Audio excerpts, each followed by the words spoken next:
Get ready, start.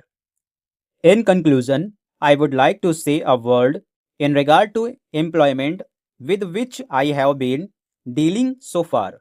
According to the figures supplied, the number of displaced persons from Bangladesh employed through employment exchanges is only 37,000. This is very meager compared with their total number, which comes to 32 lakhs according to the official figures. This is with regard to Bangladesh refugees.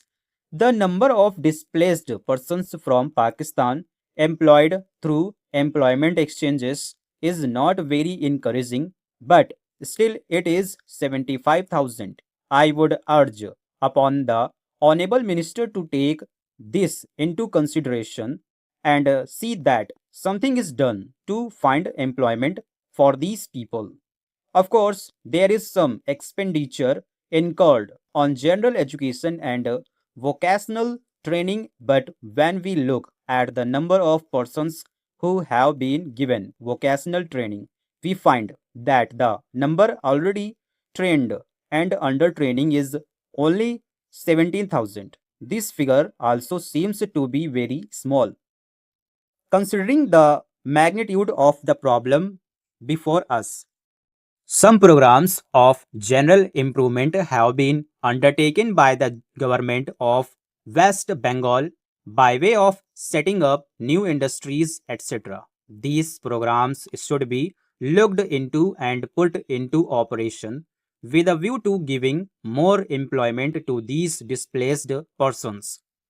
Within the limited time at my disposal, I shall limit my remarks to refugees from Bangladesh.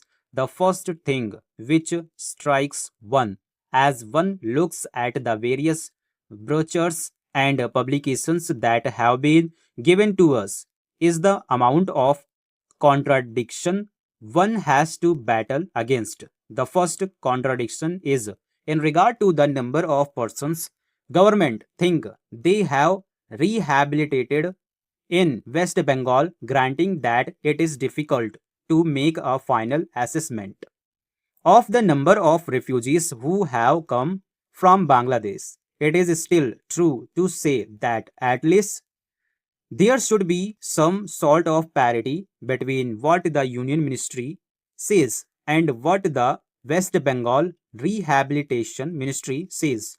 Only a few days ago, the West Bengal Minister of Rehabilitation said that there are 22 lakhs of refugees who have to be rehabilitated. But the central government's figures are 31 lakhs. Unless the government know the number of people they have to budget for, it is rather bewildering to know how they mean to plan in bringing about their rehabilitation.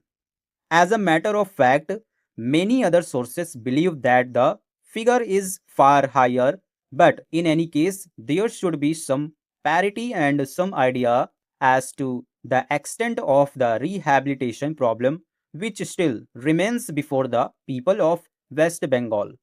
The other contradiction is this. On the one hand, Srimati Renuka Rai says that in the near future they will be making a successful completion of the work of economic rehabilitation of refugees in that state. But only last year, Sri A.P. Jain said that as yet the problem of the displaced persons from Bangladesh was a matter which was giving some concern. I really do not understand why, in spite of Sri A.P. Jain recognizing that the problem is still quite serious, Srimati Renuka Rai should have made such a statement. Yet, when we heard the Honorable Finance Minister, we find that there has been a big shortfall in rehabilitation budget.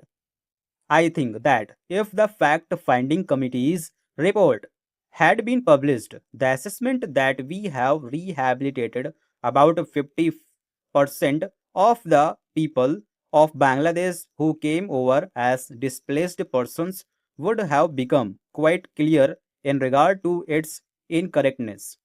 As a matter of fact, when we went around the camps and colonies in West Bengal. We found that as yet not more than 15% of the people have been rehabilitated in the sense that they are able to eke out their subsistence on the poorest levels. It is not more than 15%, and I think the figures of the fact finding committee are still lower.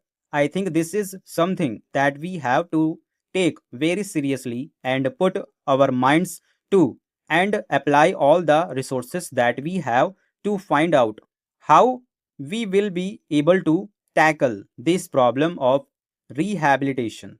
Now, coming to the question of relief, I feel that until we are able to give really proper rehabilitation, we cannot withdraw relief. It is no use arguing whether relief leads to lethargy and moral slackness. Unless our rehabilitation policies are fruitful, have we any right to starve the people to death? As a matter of fact, Sri A.P. Jain may know that in West Bengal, the incidence of tuberculosis amongst the refugee population is very high. Only a small percentage of them is cathered for by the medical relief given by the Directorate of Rehabilitation. If I am to tell you the tragic fate of the refugees in West Bengal, I would refer you to a report which appeared in February 1954. Stop.